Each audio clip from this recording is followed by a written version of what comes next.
All right, welcome to today's video. This is one I'm really excited about. So something that everybody wants to learn how to do is make logos. And that's like probably one of the most searched things. People are like, how do I make logos? Someone help me.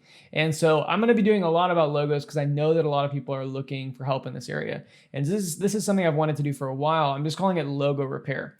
So oftentimes for my work, I work for a company and we create websites. And so we'll get logos from clients and they'll just be a mess. Like they'll be poorly designed or they'll just be in weird files that we have to convert or recreate, all this stuff. And so one of the things we get to do sometimes is a client will come with a logo and say, hey, we have this logo, we've used it, we're not in love with it. We kind of have this phrase, hey, change everything and change nothing. And so we want the logo to still look consistent, like still look similar to the brand, but we're just coming in and we're fixing all the issues. And so I'm going to be going through one of the logos that I've recently recreated and kind of talking through my process and explaining to you how to do this. Before we go in, I want to encourage you and say logos, like this is like a lifelong learning thing. Like I don't feel like you'll ever really master how to create like the perfect logo. Like even if branding is all you do, there's just so much involved and things are constantly changing. So give yourself a little grace. We're all learning. We're all trying to get a little bit better, but I hope that this will help move you along in your journey. So without further ado, let's take a look at the logo. So here I am on my iPad, and I'm going to be looking at this logo called Biologics. It's I think a biological pharmaceutical company of some kind. And there's a lot of things that we could look at here that I just think are kind of weird. And so let's take a look. I'm going to start kind of left to right. So over here we have this mark. Like I don't really know what's happening over here. It's really strange. Like we have this weird angular piece, and it's kind of cutting through this little guy here, which is really odd. And I don't know why they decided to do that. And so what we're going to probably do, and what I do decide to do, is I'm just going to scrap that whole thing, like all this weird shape. It doesn't really make sense. One thing that I do see though, is there seems to be like kind of this curve over here and a curve over here. So it kind of makes me think that they might have been going for some kind of like an implied circle. And so that actually I think is kind of cool. And so what I want to do though is I kind of want to save that but make it work right. And so if they were going for an implied circle, your angles aren't really matching, right? Like this is a little bit too sharp. It's curved in a little too much. If they wanted to do an implied circle, which the implied circle really just means that there's not a circle there, but the shapes are kind of implying the idea of a circle. So if they wanted to do that, this leaf shape, right, should be matching a little bit more with the overall shape of that circle. And so that's the thing we'll fix. Another thing I notice is this little person right here is kind of facing the wrong way. Like this curve here could really work great into the idea of an implied circle. Like you could use that to imply it instead of creating this whole new shape here, which is really strange.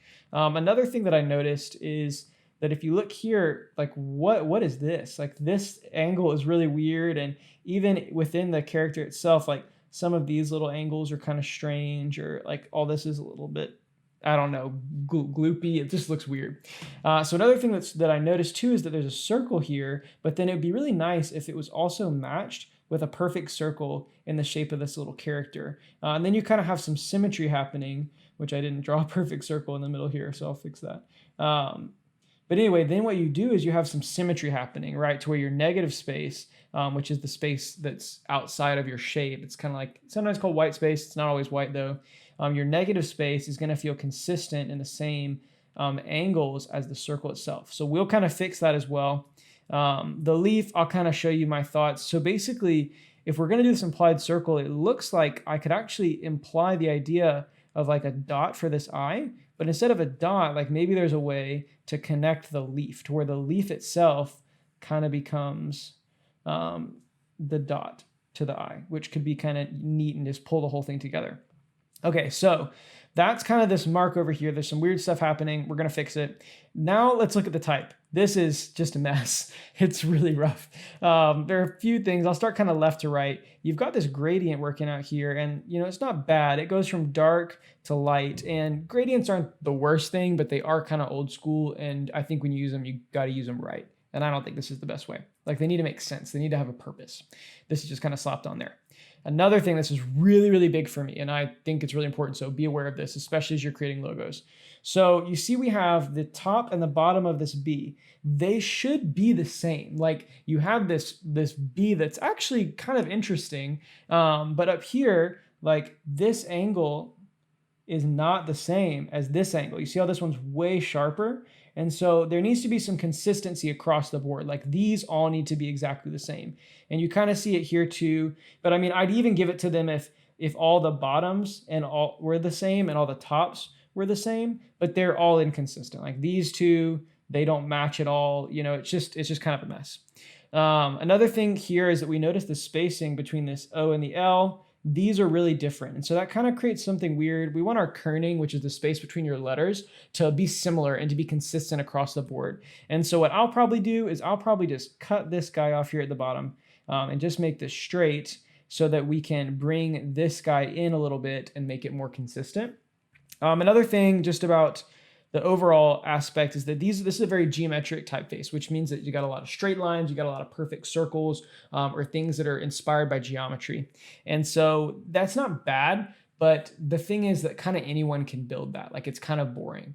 And so for example, like this would be a perfect circle. So if we're creating this O right here, like bam, I literally just created the O.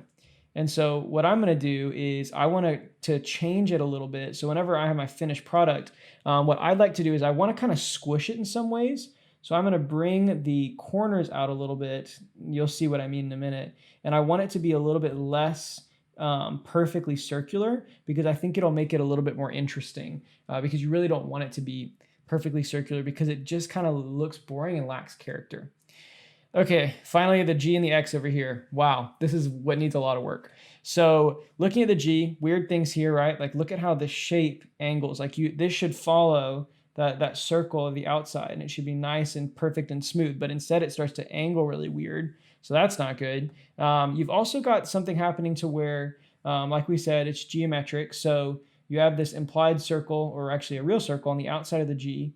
And what I would like to do is, or I'd like to see is having that same circle kind of mirrored at the bottom, right? Like I want it to feel consistent.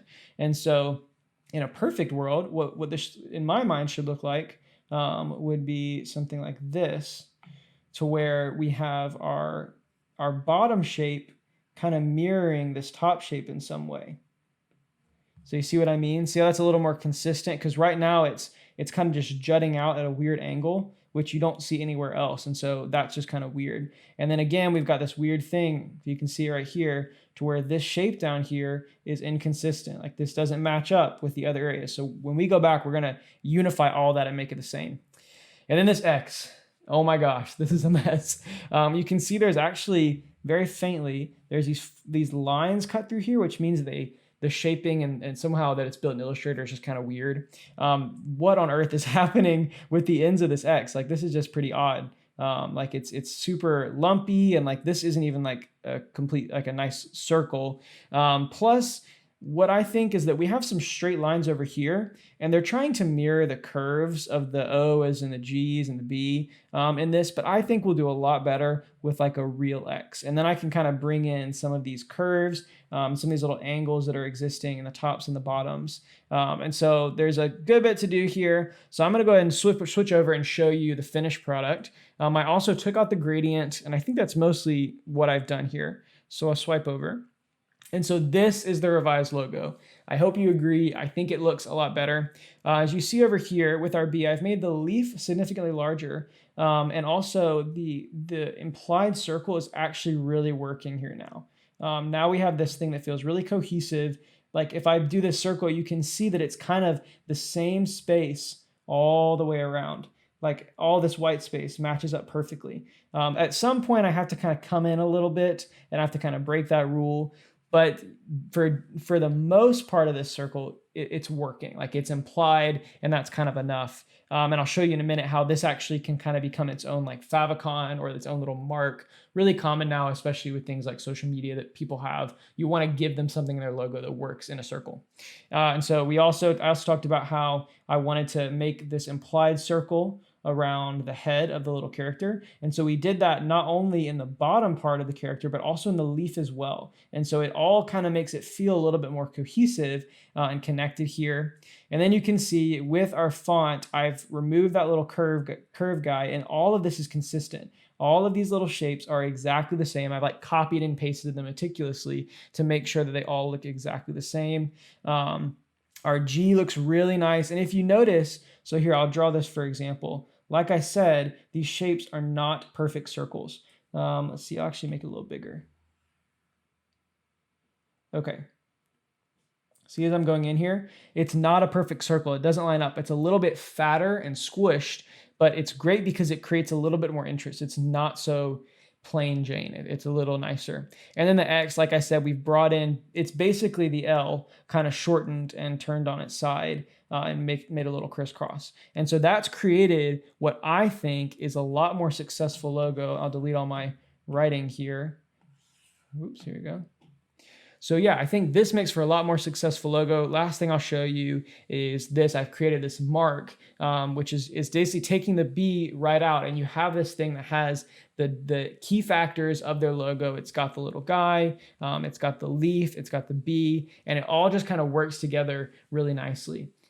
And so that's how I kind of take a logo apart and try to put it back together. And I hope that helps you in your process as you're learning how to work with logos, or clients give you this crazy stuff and say, hey, can you fix it? That should give you some idea. This doesn't dive into the technical side of things, which hopefully I'll be able to show you in the future, but this should give you an idea of what to look for and how to try to bring these glaring inconsistencies to some kind of consistency. And you want to make something that looks cohesive and looks whole and just kind of fix all the problems. And so that's really what it is. That's logo repair.